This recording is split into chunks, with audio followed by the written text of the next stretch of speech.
Homeowners are facing a big bill for long overdue repairs. The association at the Cloisters on the Bay hit residents with a special assessment for upgrades. The cost, about $175,000. Condo owners, they are at odds with a condo board after they approved a $21 million special assessment. We spoke with residents there, and Terry, the money is due in just 2 weeks. So here's one for $7 million. There's another one for $22 million, and these are just rolling out now. Seems like every day there's a new story of another condo getting a major assessment. And I said a long time ago that you needed to start fighting this and getting attorneys, and that's the only way to fight this. It is getting worse and worse and worse. It seems like this is happening over and over and over. And I talked about this 6 months ago, and we're here. The deadline for these condo structural integrity surveys and studies and the assessments, well, it's here. The deadline's here. I think it's December 31st. It's all here. It's about to happen. They did not fix this, and we are seeing people paying the piper right now. The owner we spoke to says he just doesn't have that type of cash on hand, and he doesn't know what he'll do if he's forced to pay. Bois has owned his villa at the Cloisters on the Bay in Coconut Grove for more than 20 years. It says in October, he was hit with a $153,000 assessment, a piece of the $7.1 million total the 40 owners must pay. That money is due in less than 2 weeks. I don't have that kind of cash sitting around. There is no unit by unit explanation of the work they're going to do on my unit. I reached out to the association president, who didn't want to speak on camera. He says the homes need work, and the owners have known about an assessment for 3 years. He says they've done everything right. But John says he didn't take the high cost seriously and thought the board would never approve such a large amount of money. It's stressful for everybody. It's a lot of money. You get people on boards that like to spend money. It can be a problem. So who just has $150,000 just liquid, just ready to go for an assessment that they randomly came up with? And you really got to look at the books on these studies. Anybody that has ever hired contractors, engineers to do any type of work knows that you have to have multiple bids, multiple quotes, because they're all over the place. And when the HOA director or whatever owns or has friends in the contracting world, and let's say that roof is $100,000, $200,000, who do you think is going to get the bid for that roof?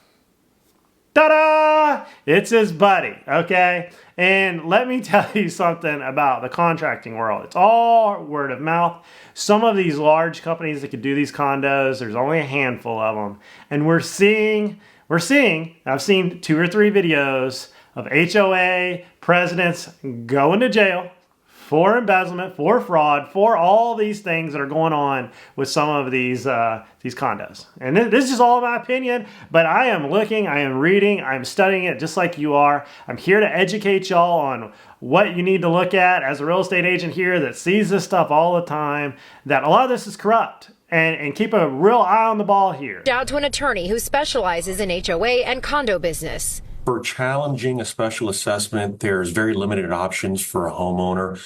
He says the building laws have changed since the Surfside collapse, and there just isn't much owners can do if it's determined units need repairs. All you can really do as a homeowner is challenge the procedure if the association has not done something correct. However, eventually the association will probably get it right. The victim of of an unfortunate set of circumstances that happened a couple of years ago, and now all the condo owners in Florida are paying the price for it. Most people were baking in the idea that the governor and the legislature were going to come in and save the day. A lot of times on some of these type events, the wealthy or just the public in general will say they'll bail us out. They'll fix it. There's no way they're going to let this happen.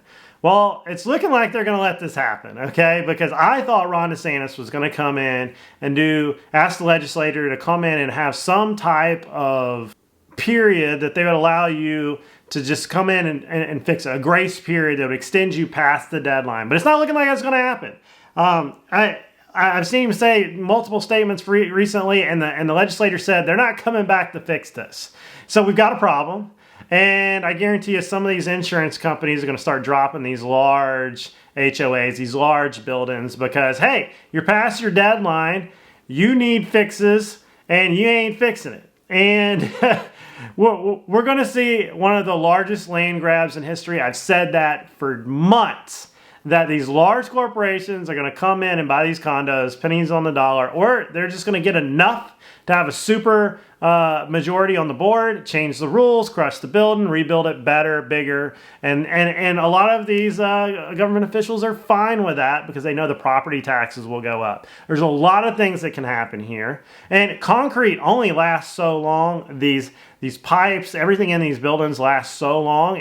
And some owners that bought, prior to this, but did not know these assessments were coming up, are going to get caught with their hand in the cookie jar. If you're going to buy a condo, wait until all this is figured out, or make sure you purchase correctly, know what you're looking at, and you know that all the assessments have been paid for and there's not any coming up in the future, and you had all this in writing. We don't do, well, they told me here, and the judge is not going to listen to, well, they told me. It is what is documented is what they're going to listen to. So let's get back to it. I want to add this, that it is absolutely criminal that some of these condo association leaders could own a piece of property. They have knowledge that an assessment would be coming, or they neglected to do these repairs because they didn't want to be assessed. So they knew they were coming. They sold the property. They put that forward repair on the next owner knowing it was coming, and they lined their pockets. They had the mindset that I'm going to get rid of this thing before this repair comes, that me, while I was on the board, was responsible for maintaining, and I'm just going to hot potato it. And I think some law enforcement officials should take a look at that. That was their mens rea? Was there a guilty mind there that I'm going to neglect these repairs? I'm going to sell my house at a great price point, probably right up before or right during the boom, the real estate boom. And then the next owner is going to inherit all these assessments. That's pretty crazy. I think it's kind of criminal. The president of the association says they will put a lien on John's property if he doesn't pay the assessment. John says he plans to fight this, but worst case, what he'll do, well, he says he will try to ask for an extension and somehow try to come up with the cash. They're going to turn down the extension because most of the people that know who's in trouble, like the board members, the president, they have a running list, let me tell you, of who is probably not going to be able to afford these liens and these assessments. And they're going to try to get your condo pennies on the dollar. Odds are some of these large hedge funds, some of these large builders have come in and inserted themselves on the board somehow by owning a couple of these condos. And you don't probably know who they are.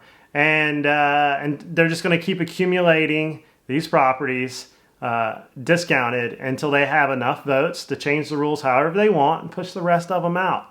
People thought I was crazy when I said that previously, and it's happening. It is happening all over the state of Florida. And I'm wondering when it's going to creep to Alabama, California, Washington, anywhere up and down the coast or has natural disasters, prone for natural disasters, because the insurance companies that are mostly nationwide are going to come in and impose that on all these other structures. Why? They can up their premium, just like they change the building code all the time. They can up their premium, they can make you pay more, and at some point, the owners can't pay more, and there's a tipping point, and either the building has to be completely renovated for major dollars, or it's sold off and crushed, and a new one is built. And to think, though, and I'll say this on the other side of the coin, that if you buy into a building, a condo that is, let's say, 70 years old, and you think you're going to get a 30-year note on that, and that building's going to be 100 years old, and you're not going to have these kind of problems, well, you need to rethink that, because concrete only lasts so long. I mean, the rule of thumb used to be 100 years, 50 and 50. 50 hardening, 50 softening, 100 years. Let's say you got one that was built in the 60s or the 50s, like you're in Miami in some of these situations. that you might be looking at the building might just be worthless, and you bought a worthless building. And I wonder why an underwriter with the bank would allow you to do that. But if you paid cash on it, well, that's why you needed a good real estate agent or attorney that could have kept you from doing this. And I hate it for a lot of these people. They're having some really hard times. I don't know what the answer is. The answer was that these legislatures should have thought out that if they put a deadline on these big buildings like this, they're going to make a lot of people homeless. And that's what they're doing. These people are going to be homeless. They're going to lose their life savings because, you know, they're not liquid enough to pay for these assessments. And then there's a lot of really foul people that are on some of these boards that will take it from them. I mean, just go look at some of these HOA videos all across the internet. I'm going to do one later where they were driving around like basically towing people's vehicles. And finally the law had to stop them. They just do things and they know you don't have the ability to fight them. They know that people don't have the spare cash for an attorney. And getting an attorney to do some of these arguments is tough too, just to get them to take it. But let me know what you think about all this. Turning now to Brickell condo owners, they are at odds with a condo board after they approved a $21 million special assessment. The last 6 months, things have really escalated. Tensions came to a head at 1060 Brickell in November when the board of directors voted on a nearly $21 million special assessment for a 16-year-old building. Engineering firms have come in and done the inspections, and the board is following those recommendations. Unit owner Evan Cohen says he read the inspection report and feels there's a lack of transparency. The report actually doesn't use any of the same terms that the board used. Critical, life-threatening, none of these terms are even used in the report. Right? The report says things according to the several engineers in our building that are normal wear and tear for a building that's 15, 16 years old now. Condo resident Martin Chan feels the process has been rushed and pushed through without unit owner approval. During the holidays, everything last minute, they're pushing a lot of repairs really fast. The 1060 Brickell condo owners say they have to pay anywhere from $30,000 to $110,000 per unit. Let me add to this. Document production, okay? If you are having a situation like this, make sure you get that HOA to produce all the documents for everything. Read through your CCRs, read through all the documents, and produce documents. Say, I want to see where all this money's going, to who it's going to, and then go look what those companies are and see who are the owner infrastructure and see who's connected, okay? And it is probably going to amaze you if you and your tenant, or you and your fellow members of the HOA, go and get an attorney and have a separate set of eyes on these documents to make sure everything is dress right dress. Those that don't get representation in deals like this are the ones that really get hurt. And you don't know if some of those are vital repairs or just repairs are cooking up. Or those ones they just cooked up are bundled into the repairs that are, structural and needed to be done. Some of these buildings are in disrepair. And what some of these past HOA presidents and heads of these HOAs or these condo associations, what they did to the condo members is criminal. Most of them got out of Dodge before these assessments came down because they knew a roof only lasts so long, the stairway only lasts so long, and they just passed that on to the new owners. And there really needs some type of going back in time and seeing what the people knew that sold these properties. Sellers' disclosures, all these documents of the minutes of the board, okay? The financial meetings that these board members had, these condo associations, where you want to call them, HOAs, condo associations, however, whatever you're dealing with, make sure document production is there because they can't hide that stuff. Oh, and who had the credit card for all of it? Aside from the assessment, there's a discrepancy surrounding a new board election. The condo owners who spoke to NBC6 say an election was held Saturday, appointing a new board. However, the attorney representing the association says it was not an election. But I believe that there's an annual meeting on election of directors currently scheduled for the 21st of this month. It was rescheduled. It was originally scheduled to take place on Saturday, but was postponed postponed until the 21st, I believe. 2 days before the election, we got an email saying the election is being canceled. Another person withdrew without any support. So we went ahead with the state board, and we had the election anyway. And we reached out to the Florida Department of Business and Professional Regulation to see who they recognize as the current board, and if in fact there was an election on Saturday.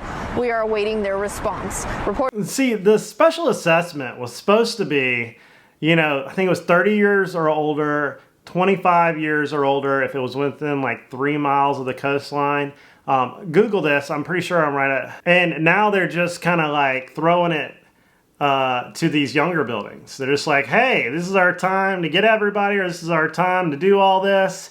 And people just weren't expecting this kind of thing. I mean, even if you had a year to figure this out, like being able to put together, $150,000, $200,000, $50,000, plus repairs from some of these hurricanes that have been going on, they've damaged these properties a lot too. This is a lot of money to just come up with. Private meetings, backroom deals, that's how all this stuff goes down. They have a meeting, it's canceled, and then they had it the next day, but nobody was there.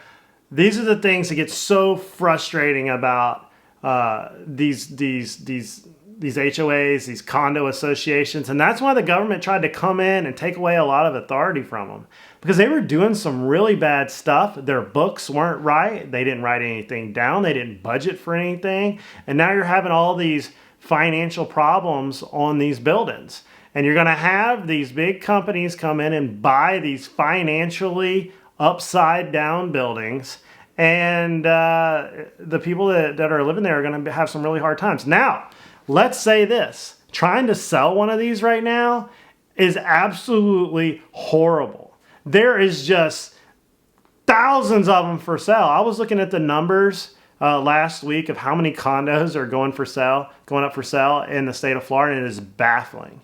And, when you look at conditions of what makes a property worth something, and there is so many condos popping up with questionable financials, you got to say, is it even worth anything?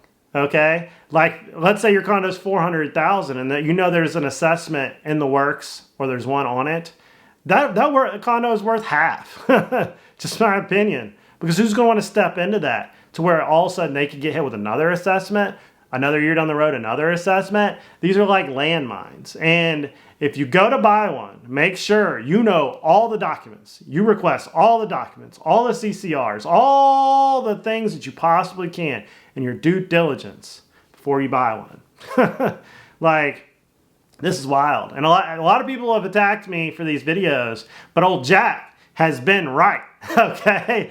Go look at my videos for the last 6 to 8 months where I was calling this out word for word, and here it is.